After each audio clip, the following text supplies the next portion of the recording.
What's going on, boys and girls? Welcome back to another Echocalypse video, and I am currently sitting at the C version because I want to show you guys what's coming out next for our global version. So first off, before I continue here, I want to say shout out to Kingu, who is an incredible individual. Shout out to you for creating, first off, the fandom page, which I'm going to show you guys very quickly. He and a friend are working on this page here that is actually outlining all the banners that have currently come out, where the sources are, etc., and he's putting it together. He's probably the #1 source for any C information that I've actually been using, and plus he's got his own channel. So again, I'll put that link in the description below. Go show him some love. He has a wealth of experience in both versions, and like I said, is probably one of the better individuals out there that is his information has pretty much almost been accurate up to the T. So I did ask him a question. I said, hey, who's coming out next? And he did mention that in the C version, after Charaha, it was Nile and Lumen. In global, it should actually end up being Horus and Mori. So we're going to go ahead and take a look at Horus and Mori and not look at Nile and Lumen, which I'm a little bit upset about, to be quite honest. But that's okay. I was hoping for those two, but that's okay. Horus and Mori are actually very good characters. So we're going to take a look at the C version of both of those. And then once we've completed that, we're going to see when they come out in global, if they're going to look any different for you. Now, remember, what I'm showing you, take with a grain of salt. It may change. Now, Charaha did not change. She was almost identical from C to global. But that doesn't mean that, what's the two names again? What are the names? I just mentioned them. Horus and Mori may not be the same, right? So keep that in mind when doing this. All right, so let's jump into it and let's take a look at them. Let me just find them first, and then we can have a look at what they're all about. Let's see. Where is Horus and Mori? There's Horus. Okay, let's start with Horus. Okay, so remember, the descriptions here are a little bit different. So she is a straight DPS, okay? The legendary leader who ended the civil unrest of the Nibu Alliance. She's the pillar of the Alliance today. So let's just talk a little bit about what she's all about and what her skills are. So first off, Horus fetches the power of the Moonlight and deals 88% magic damage, so she is a magic damage dealer, with a 10% chance to inflict armor break on the target for 2 rounds. So armor break in this case does reduce armor and resistance by 15%, as well as damage reduction by 15%. So you guys can see here, armor break is kind of used differently for every single person. So that's going to be something that you're going to have to kind of read up on every single person's armor break. It's not all the same, just so you guys are aware of that. All right, the special.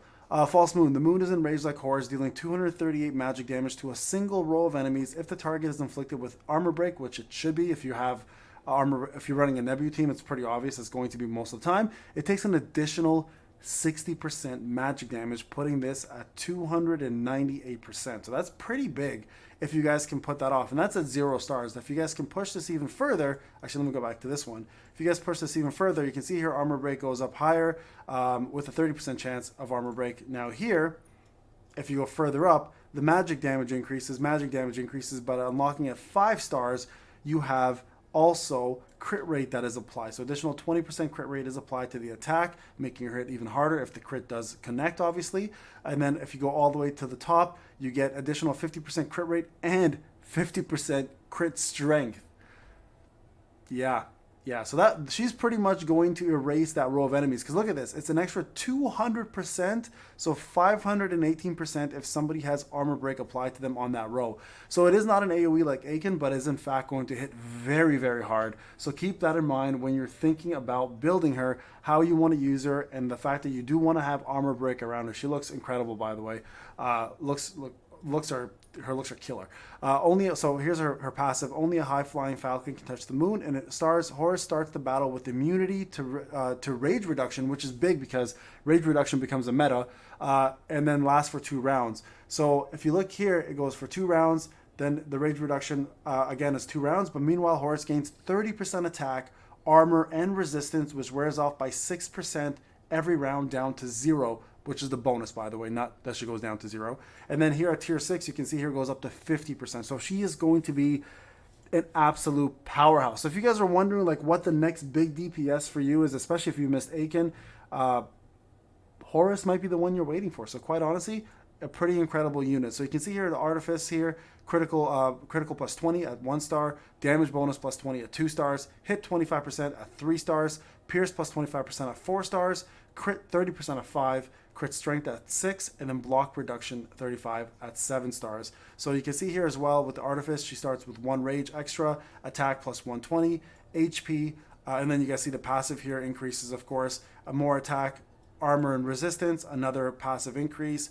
All team members get attack 270%, then HP, and then here they go a little further. We're not here at this point in the game yet, right? So for them, it's a little further up. And then the links, here are her links. You need Bastet, you need Garula, you need Wajet and Pan. So these are very easy, and Baphomet. So super, super easy to get, guys, in regards to her links. So this is going to be a unit that will be a powerhouse stay for a little bit of time. So that will probably be a big DPS unit that a lot of people are going to go for. Okay, next up, let's really look at Mori. Mori is also a DPS. So now you have an option, and she is instead a Bifrost, I believe.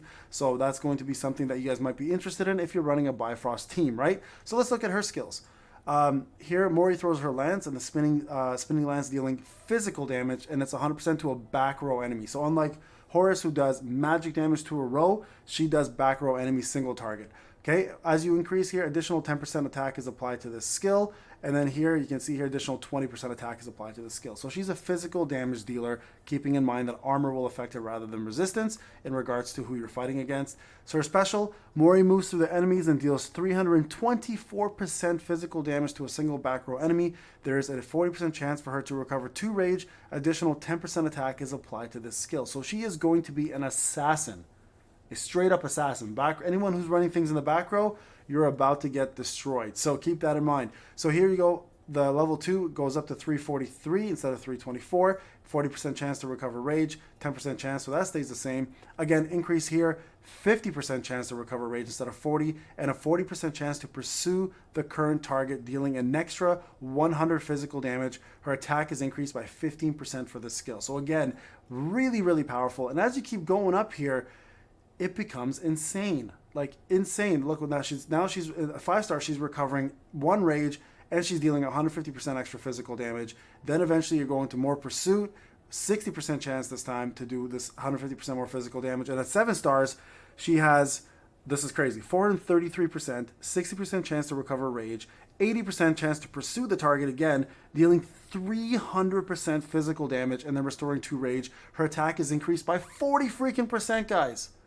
40%. So she is going to be a straight up back row assassin killer. Like you absolutely want to have her on your team if you're looking to have an assassin type character. Okay, where Horus is better for like armor breaks, a little bit of debuffs, and magic damage. She's going to be a single target killer for back row. Okay, and she has a lot of things that come along with it, right? So Mori is going to be pretty killer, guys.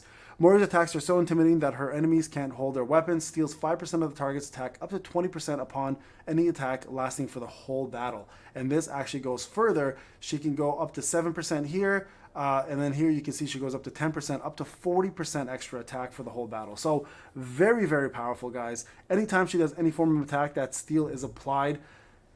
It's going to be crazy. So crit, damage bonus hit, crit strength, crit rate, crit strength, and then block reduction. And here you guys see initial rage starts again, attack, HP. So her passives here obviously go up as you increase them. There's a 10% at tier 6, and that's where we stop. Now for links, Tauret, very easy to get. Dina, very easy to get. Beam, very easy to get. And Niz and Dina. So again, very friendly units to have. Now, because we are in global now with Shiraha, if you are looking for your next DPS, these two might fill that role for you. So get ready to summon for them when they drop. Start saving now and get the one you think that best suits your team. If you're running more of a Nebu team, Horus is the better option. If you're running a straight Bifrost team like I do, Mori is going to be my better option. And I have a good mixed bag of physical and magic in this case as well too. So first off, again, I want to say thank you to King Yu for providing this information. I will put the description of the fandom and his channel in the description below. Feel free to follow his or her. Sorry, I apologize. I don't know if King Yu is a he or a she. Either way, whatever the case may be, it will be there. And secondly, guys, hope you guys enjoy the video. I'll talk to you guys in the next one. Take care. Oh, by the way, tier list coming up very soon.